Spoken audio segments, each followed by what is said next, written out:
লজ্জার ধিকৃত গহ্বরে যারা নিক্ষিপ্ত হলেন, কি আছে অ্যাপস্টাইন ফাইলসে?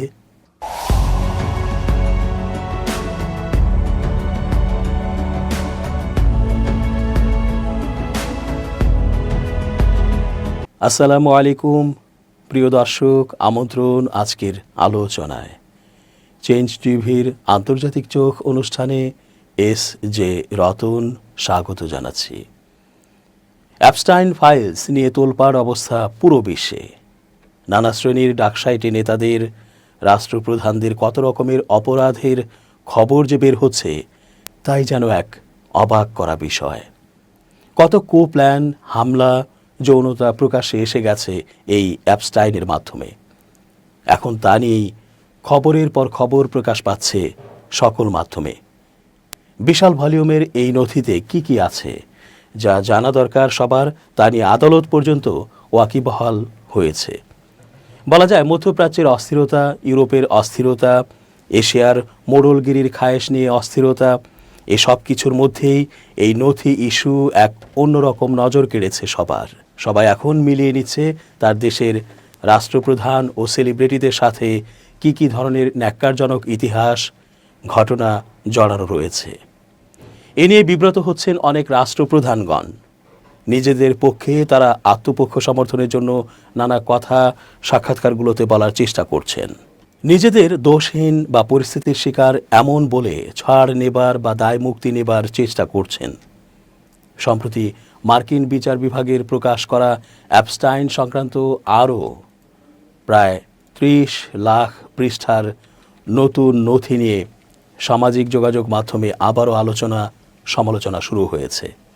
যৌন অপরাধী ও মার্কিন ধনকুবের জেফরি অ্যাপস্টাইনের অপরাধমূলক কর্মকাণ্ডের নথিপত্র মার্কিন রাজনীতি ও বিশ্বজুড়ে এক বিশাল বিতর্কের জন্ম দিয়েছে।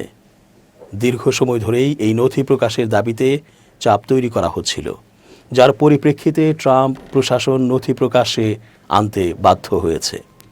এমনকি রিপাবলিকান পার্টির ভেতর থেকেও স্বচ্ছতার দাবি ওঠে। শেষ পর্যন্ত প্রেসিডেন্ট ট্রাম্পের অনুমতিক্রমে অ্যাপস্টাইন ফাইলসের কিছু অংশ আদালতের মাধ্যমে জনসমক্ষে আসে। গত 30 জানুয়ারি যুক্তরাষ্ট্রে অ্যাপস্টাইনের বিরুদ্ধে মানি লন্ডারিং ও যৌন অপরাধের তদন্তের সঙ্গে যুক্ত 30 লাখের বেশি পৃষ্ঠার নথি, 1,80,000 ছবি ও 2,000 ভিডিও প্রকাশ করা হয়। এই নথি শুধু একটি সাধারণ মামলা সংক্রান্ত নয়, বরং দীর্ঘ সময় ধরে পরিচালিত একটি বিশাল নেটওয়ার্ক। জেফরি অ্যাপস্টাইনের অপরাধের ইতিহাস দীর্ঘ এবং বিতর্কিত। 2008 সালে ফ্লোরিডার পাম বিচে এক কিশোরীকে যৌন নির্যাতনের অভিযোগে তার বিরুদ্ধে প্রথম তদন্ত শুরু হয়। সে সময় তিনি প্রভাব খাটিয়ে প্রসিকিউটরদের সঙ্গে একটি আপিল চুক্তির মাধ্যমে বড় সাজা থেকে বেঁচে যান। তবে এরপর থেকেই যৌন অপরাধী হিসেবে চিহ্নিত হন। 11 বছর পর 2019 সালে অপ্রাপ্তবয়স্ক মেয়েদের দিয়ে যৌন ব্যবসার নেটওয়ার্ক চালানোর অভিযোগে অ্যাপস্টাইন গ্রেপ্তার হন। বিচারের অপেক্ষায় থাকা অবস্থায় তিনি কারাগারে রহস্যজনকভাবে মৃত্যুবরণ করেন, যদিও সরকারিভাবে তার মৃত্যুকে আত্মহত্যা হিসেবে ঘোষণা করা হয়। তবে আসলেই তিনি আত্মহত্যা করেছিলেন নাকি তাকে হত্যা করা হয়েছে তা নিয়ে এখনও বিতর্ক রয়েছে। এই দীর্ঘ তদন্ত প্রক্রিয়ায় ভুক্তভোগীদের সাক্ষ্য, অ্যাপস্টাইনের বিভিন্ন সম্পত্তিতে অভিযান চালিয়ে সংগৃহীত নথিপত্র, ইমেইল এবং যোগাযোগ সংক্রান্ত দলিল সংগ্রহ করা হয়। এভাবেই জন্ম নেয় অ্যাপস্টাইন ফাইলস নামের বিশাল নথিপত্র। মার্কিন বিচার বিভাগ কোনো সম্পাদনা ছাড়াই তাদের ওয়েবসাইটে ডজন খানেক তরুণীর নগ্ন ছবি প্রকাশ করেছে, যাতে তাদের মুখমণ্ডল স্পষ্টভাবে দেখা যাচ্ছে। এসব তরুণীর ছবি মার্কিন ধনকুবের যৌন নিপীড়ক ও নারী পাচারকারী জেফরি অ্যাপস্টাইন সংক্রান্ত নথিপত্রের অংশ হিসেবে সংরক্ষণ করা হয়েছিল। অ্যাপস্টাইন ফাইল নিয়ে সামাজিক যোগাযোগ মাধ্যমে আলোচনা শুরু হওয়ার প্রধান কারণ হল প্রকাশিত নথিতে বিশ্বের প্রভাবশালী ব্যক্তিদের নাম। সেখানে তাদের বিকৃত যৌন আচরণ, কন্যা শিশু পাচার, শিশুদের ধর্ষণ সহ নানান বিতর্কিত তথ্য উঠে এসেছে। ফাইলগুলোতে ট্রাম্পের নামও উল্লেখ থাকায় এটি রাজনৈতিক বিতর্কের কেন্দ্রবিন্দুতে পরিণত হয়েছে। ট্রাম্প দাবি করেছেন 2008 সালে অ্যাপস্টাইন প্রথমবার দোষী সাব্যস্ত হওয়ার আগেই তিনি তার সঙ্গে সম্পর্ক ছিন্ন করেছিলেন এবং তার কোনো অপরাধমূলক কর্মকাণ্ড সম্পর্কে তিনি জানতেন না। তবে সম্প্রতি হাউস ওভারসাইট কমিটির ডেমোক্র্যাটরা অ্যাপস্টাইন ও তার সহযোগী ঘিসলেন ম্যাক্সওয়েলের সঙ্গে আদান প্রদান হওয়া কিছু ইমেইল প্রকাশ করেছেন। সেখানে 2011 সালের একটি ইমেইলে ট্রাম্পের নাম দেখা গেছে। প্রকাশিত ইমেইল অনুযায়ী একজন ভিকটিম তার বাড়িতে ট্রাম্পের সঙ্গে দীর্ঘ সময় কাটিয়েছেন। হোয়াইট হাউস নিশ্চিত করেছে যে ওই ভিকটিম হলেন ভার্জিনিয়া গ্রিফে। তবে গুরুত্বপূর্ণ বিষয় হলো, মৃত্যুর আগে নিজেই গ্রিফে জানিয়েছিলেন তিনি ট্রাম্পকে কোনো অপরাধমূলক কাজে লিপ্ত হতে দেখেননি। এর ফলে এখন পর্যন্ত ফাইলগুলোতে ট্রাম্পের সরাসরি কোনো অপরাধমূলক প্রমাণ পাওয়া যায়নি। অ্যাপস্টাইন ফাইলসের আলোচনায় এক ধরনের ভয়াবহ চাঞ্চল্য সৃষ্টি হয়েছে, কারণ এতে শুধু ট্রাম্প নয়, অনেক ধনকুবের, রাজনীতিবিদ, বিনোদন জগতের তারকা এবং সমাজের প্রভাবশালী ব্যক্তিদের নাম আসে। যদিও আদালতে এখনও তাদের বিরুদ্ধে আনুষ্ঠানিক অভিযোগ নেই, তবে নথির উপস্থিতি এবং সংশ্লিষ্ট ইমেইলের বিষয়টি জনসাধারণের কৌতূহল ও সন্দেহ তৈরি করেছে। এর ফলে সামাজিক যোগাযোগ মাধ্যমে নথি সংক্রান্ত ব্যাপক আলোচনা চলছে। এই ফাইল ফাঁস হওয়ার পদ্ধতিটিও একটি আলোচনার বিষয়। অনেকে মনে করছেন এটি হ্যাক বা গোপন লিকের ফল, যদিও বাস্তবে এটি আইনি প্রক্রিয়ার মাধ্যমে প্রকাশিত হয়েছে। অ্যাপস্টাইনের মৃত্যুর পর তার বিরুদ্ধে চলমান মামলার নথি আদালতের নিয়ন্ত্রণে ছিল। দীর্ঘ আইনি লড়াইয়ের পর আদালত ভুক্তভোগী ও সাংবাদিকদের আবেদন মেনে ধাপে ধাপে নথি প্রকাশের অনুমতি দেয়। ফলে জনসাধারণের নজরে এসেছে এই ফাইলগুলো, যা প্রমাণ করে গোপন হ্যাকের মাধ্যমে নয়, বরং আইনের স্বচ্ছতারই একটি অংশ অ্যাপস্টাইন ফাইল। জেফ্রি অ্যাপস্টাইনের অপরাধ নেটওয়ার্কে ঘিসলেন ম্যাক্সওয়েল গুরুত্বপূর্ণ ভূমিকা পালন করেছেন। তিনি অ্যাপস্টাইনের সহযোগী হিসেবে অপ্রাপ্তবয়স্ক মেয়েদের পাচার ও যৌন নিপীড়নে সক্রিয়ভাবে যুক্ত ছিলেন।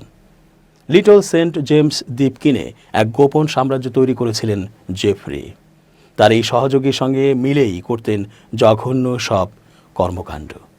এমনকি আদালতেও প্রমাণিত হয় যে ম্যাক্সওয়েল অ্যাপস্টাইনের নেটওয়ার্ক পরিচালনায় সহায়তা করেছেন।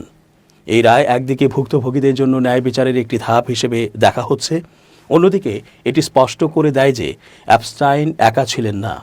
অ্যাপস্টাইন ফাইল নিয়ে সোশ্যাল মিডিয়ায় আলোচনা শুধু নাম বা ব্যক্তির মধ্যে সীমাবদ্ধ নয়, এটি আধুনিক বিশ্বের ক্ষমতা এবং নৈতিকতার জটিল সম্পর্ক সামনে নিয়ে এসেছে। ক্ষমতাবানরা কিভাবে দীর্ঘ সময় ধরে অপরাধে জড়িত থেকেও আইনের ফাঁক ফোকর ব্যবহার করতে পারে তা এখান থেকেই স্পষ্ট হয়। সর্বশেষ প্রকাশিত অ্যাপস্টাইনের এসব নথিতে মার্কিন প্রেসিডেন্ট ডোনাল্ড ট্রাম্প, ধনকুবের ইলন মাস্ক, মাইক্রোসফটের সহপ্রতিষ্ঠাতা বিল গেটস, যুক্তরাজ্যের সাবেক প্রিন্স অ্যান্ড্রুর মতো বেশ কয়েকজন বিখ্যাত ব্যক্তির নাম আবার উঠে এসেছে। এর আগে প্রকাশিত বিভিন্ন নথিতেও এই ব্যক্তিদের নাম দেখা গিয়েছিল। এছাড়া সর্বশেষ নথিতে ভারতের প্রধানমন্ত্রী নরেন্দ্র মোদী ও ট্রাম্পের বাণিজ্যমন্ত্রী হাওয়ার্ড লুটনিকের নামও রয়েছে। যুক্তরাষ্ট্রের কুখ্যাত অর্থলগ্নিকারী ও যৌন অপরাধে দণ্ডিত জেফ্রি অ্যাপস্টাইনকে ঘিরে সদ্য প্রকাশিত নথিতে ভারতের প্রধানমন্ত্রী নরেন্দ্র মোদীকে নিয়ে বিতর্কিত দাবি সামনে এসেছে। তবে এসব দাবি সম্পূর্ণভাবে নাকচ করেছে ভারত সরকার। অ্যাপস্টাইন ফাইলস নামে প্রকাশিত নথির একটি ইমেইলে দাবি করা হয়েছে 2017 সালে ইসরায়েল সফরের আগে নাকি মোদি অ্যাপস্টাইনের পরামর্শ নিয়েছিলেন। ওই ইমেইলে আরও বলা হয়, যুক্তরাষ্ট্রের প্রেসিডেন্টকে খুশি করতে মোদি ইসরায়েলে গিয়ে নেচেছেন ও গেয়েছেন। ইসরায়েলি সংবাদ মাধ্যম জেরুজালেম পোস্ট জানিয়েছে, অ্যাপস্টাইনের একটি পুরনো ইমেইলের সূত্র ধরে ভারতীয় কিছু গণমাধ্যম বিষয়টি প্রকাশ করেছে। ইমেইলে অ্যাপস্টাইন নিজেই এসব দাবি করেন, যদিও এর পক্ষে কোনো প্রমাণ উপস্থাপন করা হয়নি।